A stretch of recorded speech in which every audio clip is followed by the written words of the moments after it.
Vote বড় বালাই, vote এলেই উন্নয়নের ঝাঁপিয়ে পড়ে শাসক থেকে বিরোধী দলের সমস্ত নেতারা। অথচ বাস্তবের রূপটা অন্য।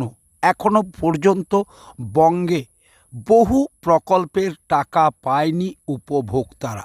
এমনও ঘটনা আছে বঙ্গে।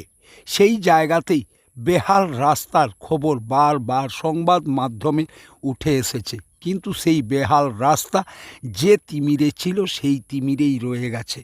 বাঁকুড়া ১ নম্বর ব্লকের কালপাথর গ্রাম পঞ্চায়েতের অন্তর্গত কমল সায়ের গ্রামে ঢোকার রাস্তার বেহাল অবস্থা।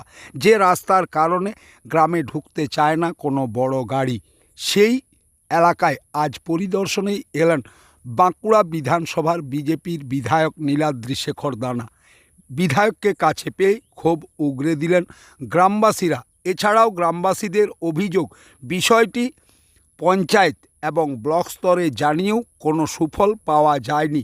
তবে এভাবে হবে কি উন্নয়ন, তা নিয়েও উঠছে প্রশ্ন। দীর্ঘদিন ধরে এরকম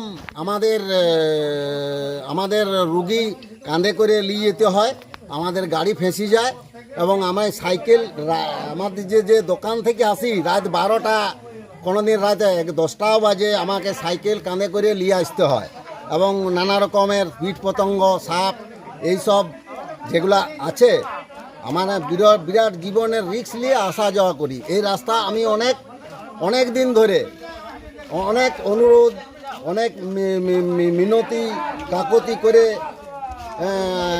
আসি, তবু আমার এই সুরাহা হয় নাই। পঞ্চায়েতে জানিয়েছেন? পঞ্চায়েতে জানানো হয়েছে, বিডিওকে দিয়েছি, বিডিওকে দরখাস্ত, নানা রকমের দরখাস্ত, কেন বিডিও কিন্তু কোনো স্টেপ নেয় নাই।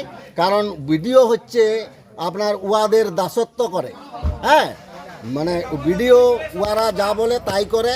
আমার নাম তপন ঢক।